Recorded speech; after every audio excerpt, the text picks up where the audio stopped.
Hello everyone, good morning সবাইকে। Sayani Supriya blog চ্যানেলে একটি নতুন ব্লগে তোমাদের সবাইকে অনেক অনেক স্বাগতম, অনেক অনেক ভালোবাসা। তোমরা সবাই কেমন আছো? আশা করছি ভীষণ ভীষণ ভালো আছো। শীতের সকাল, আমি সাথে নিয়ে বসে পড়েছি বিড়ির পিঠে আর এক কাপ চা।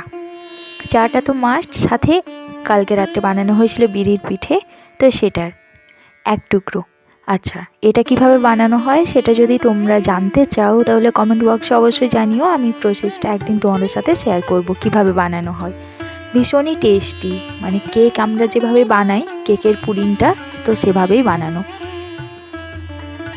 ওর উপকরণটা থাকে ময়দা আর ডিম, আর এখানে সেটা বিড়ি দিয়ে বানানো হয়। তো চলো, সকাল সকাল আমি ব্রেকফাস্টটা কমপ্লিট করে এখন বাঁধাকপি নিয়ে বসে পড়েছি। সকালে রান্নাবান্না সারতে হবে, আর আজকে সকালে মেয়েকে ছেড়ে আসার সময় আমি তরকারি রোজকার মতো নিয়ে আসি, আজও নিয়ে এসেছি।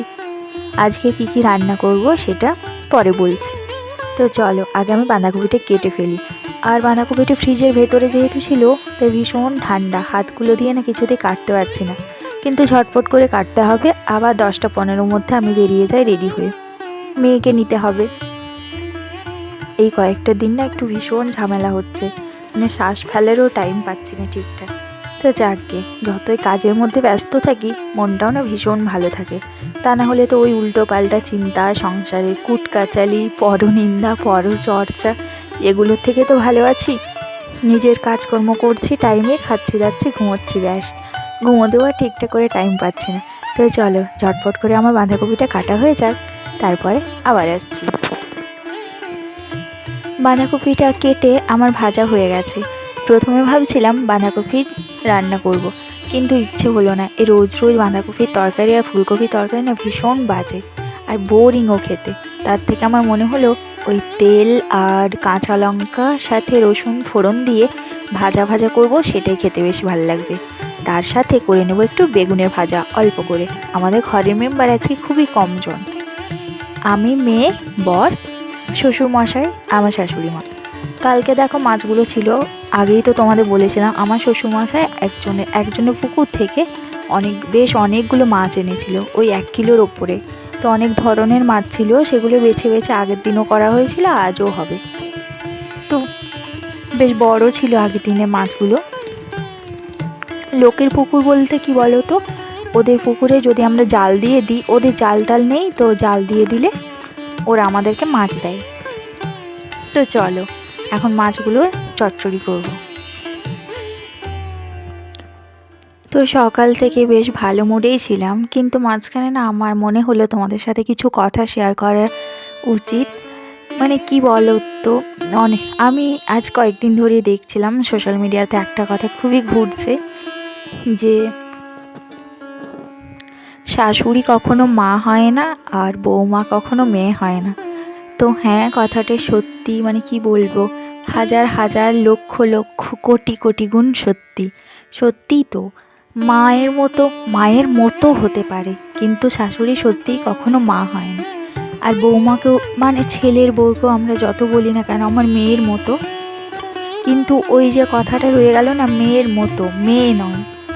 তো কথা দুটোর মধ্যে না অনেকটা পার্থক্য রয়েছে। মেয়ের মতো আর মেয়ে, মায়ের মতো আর মা, এই দুটো কথার মধ্যে ভীষণ পার্থক্য রয়েছে।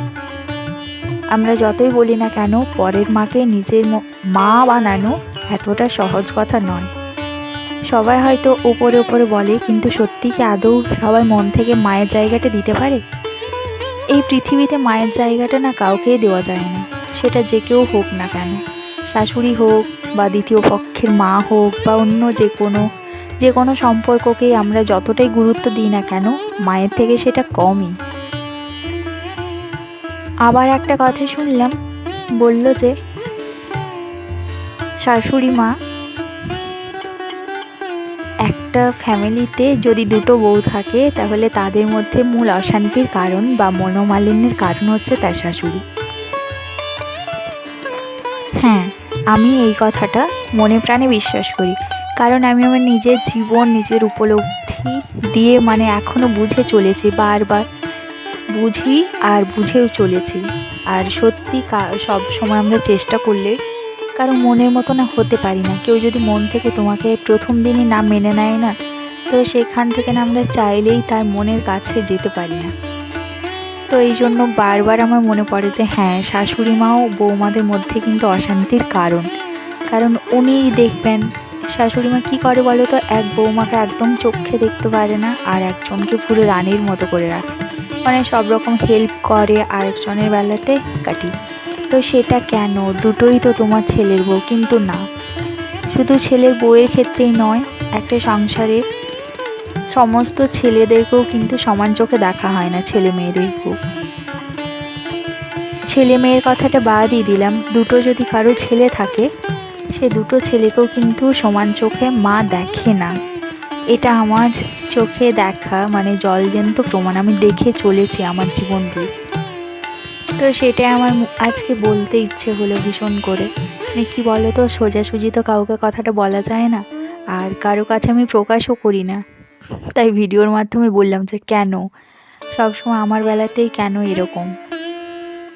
তো যাকে ওনার ইচ্ছে হয়েছেন উনি আমার সাথে করেন, যা ইচ্ছে করুকে।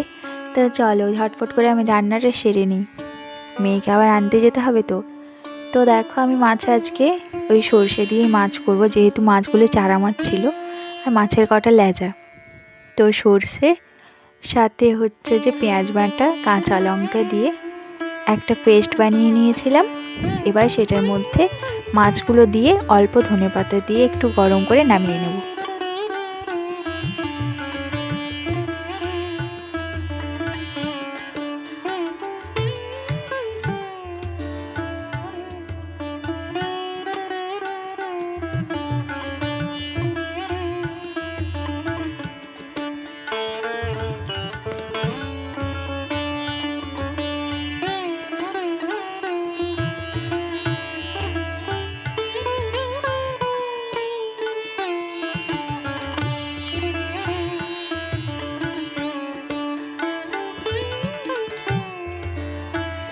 তো দেখো আমার গ্রেভিটা একটু মোটা মোটা হয়ে এসছে।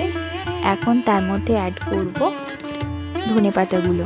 বেশি সেদ্ধ হতে দেবো না, জাস্ট একটু দিয়েই একটু পর আঁচটা নিভিয়ে দেব। নামানোর সময় দিয়ে দেবো অল্প একটু কাঁচা সর্ষের তেল, এতে না স্বাদটা দ্বিগুণ বেড়ে যায়। আমি আগে প্রথম ছোটো মাছে দিতাম, মানে যেগুলো চুনো মাছ হয়, তারপরে একবার বড় মাছও দিয়ে ট্রাই করেছিলাম, দেখলাম ভীষণ ভালো খেতে। একটা তেলের আলাদাই একটা গন্ধ বেরোয়। যদিও এত পরিমাণ তেল খাওয়া বা কাঁচা তেল খাওয়া ভালো নয়, কিন্তু আজকে আমার ইচ্ছে হলো যে একটু করি, তো সেই জন্য। তো চলো আমার আজকের মতো রান্নাবান্না কমপ্লিট হয়ে গেছে।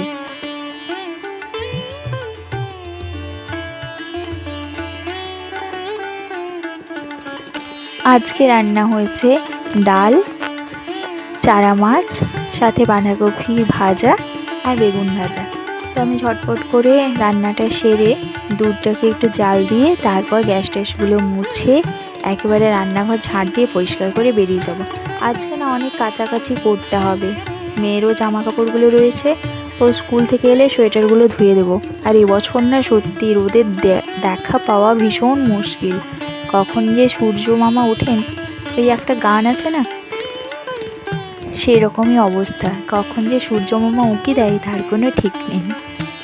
তো চলো ঝটফট করে আমি রান্নাটা সেরে ফেলি।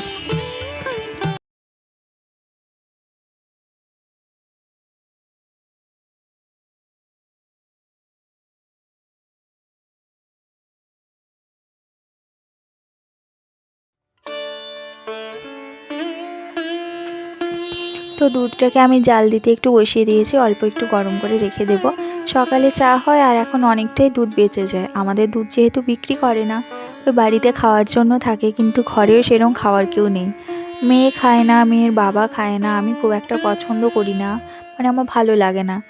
তো চলো এখন রান্নাঘরটাকে একটু ভালো করে ঝাড় মোছা পরিষ্কার করে দিই, সেই সকালে ঝাড় দিয়েছি, ভীষণ নোংরা হয়ে যায়। চলো তারপর আবার আসছি তোমাদের সাথে। শীতকাল হলে না এত জামা কাপড় ধুতে হয়, ভীষণ বিরক্ত লাগে। গরমে তাও একটা ব্যাপার স্যাপার, কিন্তু এই শীতে দেখো এক চাই জামা কাপড় নিয়ে আমি বসে পড়েছি এখন ধুতে। আর স্কুল থেকে মেয়ে এসছে, ও আমাকে একটা একটা কথা বলছে, আজকে কি ছড়া হয়েছে, তারপর নাচ করেছে, ম্যাম গান শুনিয়েছে, কী সব হচ্ছে না হচ্ছে, তো সেগুলোই আমি মেয়ের সাথে গল্প করছি, সাথে আবার সাবান গুঁড়িতে ডুবিয়ে রাখছি জামা কাপড়গুলো। ওকে স্নান টান করিয়ে তারপরে একেবারে জামা কাপড়গুলো ধুয়ে আমিও স্নান করে নেব। বেডশিটটাও অনেক দিন হলো ধোয়া হয়নি, প্রায় 6-7 দিন হতে গেল। কাঁথার কাভার ছিল, সোয়েটার ছিল মেয়ের, আমার সোয়েটার, চাদর, অনেক জামা কাপড় রয়েছে। তো এগুলো আজকে ধুলে না, এখন প্রায় কটা বাজে জানো, 11:30 বেজে গেছে।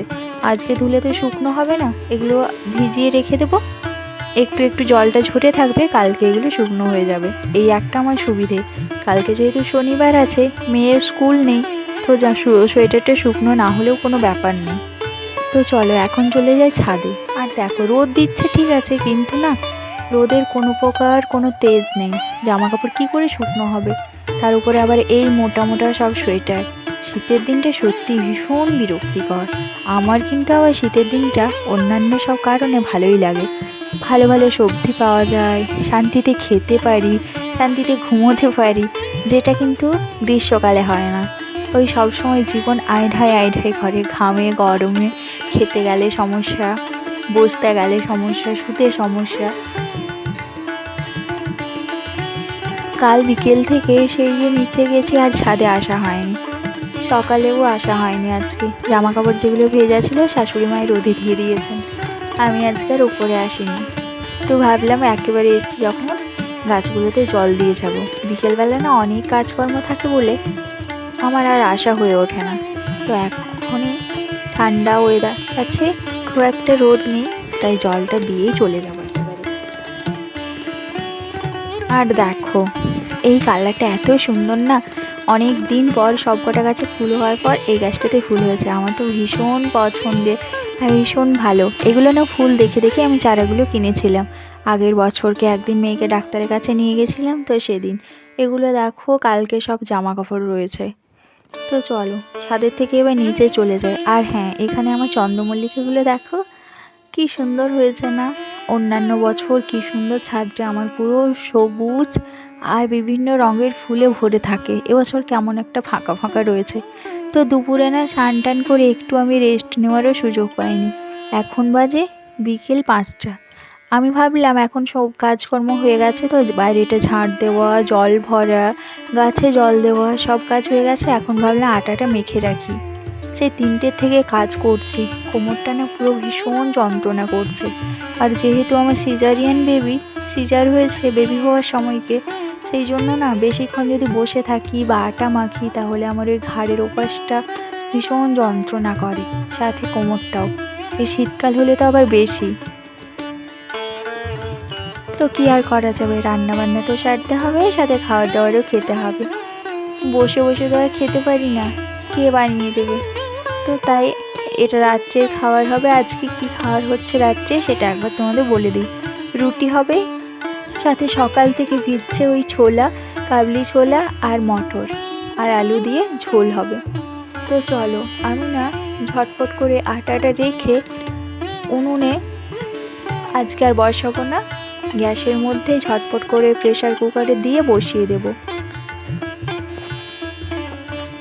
মেয়ে যেহেতু সারাদিন আমাকে খুব একটা পায় না, কারণ স্কুলে যায় সকালবেলা, এসেও তো সেই স্নান টান করে একটু ঘুমোয় দুপুরে। তো আমার কাছে খুব একটা থাকতে পায় না বলে না, সন্ধ্যাবেলাটা মায়ের কাছে থাকতে চায়। তো ভীষণ জিদ করে, আমি যদি রান্নাঘরে যাই আমার সাথে রান্নাঘরে গিয়ে বসে থাকে এই ঠান্ডার মধ্যে। একইতে সকালে ঠান্ডার মধ্যে স্কুলে যায়, তার উপর আবার সন্ধ্যেবেলাও এই ঠান্ডাতে গিয়ে রান্নাঘরে বসে থাকে। তো তার জন্য না আমি চেষ্টা করি রান্নাটা যতটা সম্ভব তাড়াতাড়ি করে নেওয়ার, তাতে আমারই সুবিধা হয়, মেয়ের সাথে একটু টাইম কাটানো হয়। আর ওর সাথে যতটা সময় থাকি আমার না ভীষণ একটা ফ্রেশ মাইন্ড লাগে আর ভীষণ ভালো লাগে। তো দেখো আমি ওটা গ্যাসে বসিয়ে দিয়ে আর সোজা চলে এসেছি বাইরে। আজ অনেক দিনকার পর আমাদের একটা স্বপ্ন পূরণ হতে চলেছে, বেশ বড় স্বপ্ন বলতে পারো। অন্যান্যদের কাছে এটা খুব একটা সাধারণ ব্যাপার, কিন্তু আমার কাছে খুবই স্পেশাল, কারণ আমাদের একটা নতুন আলমারি কেনা হলো। আমার শাড়ি, টিটুর জামা কাপড়, শীতের জামা কাপড়, সাথে মেয়ের, এত সব না ওই একটা আলমারির মধ্যে হচ্ছিল না। আর ভীষণ ইঁদুরের উপদ্রব, বাইরে কোথাও যদি জামা কাপড় রাখা হয় তো কেটে দেবে তক্ষুনি, তার জন্য এই আলমারিটা নেওয়া হয়েছে। তো কেমন হয়েছে তোমরা সবাই অবশ্যই কমেন্টে জানিও। আর আমাদের রুমটা যেহেতু ছোট, তাই জিনিসপত্র না খুবই সামলে গুছিয়ে রাখতে হয়। একটা রুমের মধ্যে এত কিছু কি আর ধরা যায়। নিচটা প্রায় ফাঁকা নেই বললেই চলে, ওদিকটাতে আবার আলনাটা রাখতে হবে। কোথায় বের করবো, আলনাটারও প্রয়োজন আছে। আলনা ছাড়া জামা কাপড় কোথায় রাখবো, সবসময় তো আলমারির মধ্যে সব কিছু রাখা যায় না। তো মেয়ে তো নতুন জিনিসটা পেয়ে ভীষণ খুশি। তো চলো এরপর রাতে রান্নাবান্না সারতে হবে। আমি বাইরে রুটিটা উনুনে করে নিলাম, আর আজকে একা রুটি সেঁকছিলাম বলে ভীষণ দেরি হয়েছে। ওই এক হাতে জাল দিচ্ছি, আবার রুটি বেলছি, আবার রুটি পাল্টাচ্ছি, তো ভীষণ কষ্ট হয়েছে। আর হ্যাঁ, রান্নাটা এখন ঝটপট করে মেয়েকে খাবারটা খাইয়ে দেবো। একটা জিনিস ভালো হয়েছে, কুকারটা থেকে না আমার বেশ সুবিধে, ঝটপট করে যে কোনো জিনিস সেদ্ধটা হয়ে যায়। তা না হলে ওই বসানো থাকবে তো থাকবে, আধ ঘন্টার উপরে লেগে যাবে। তো আমার রান্নাবান্না প্রায় কমপ্লিটই হতে গেল। এরপর মেয়েকে আগে খাওয়াবো, তারপর বাড়ির সবাই দেরি করে খাবে।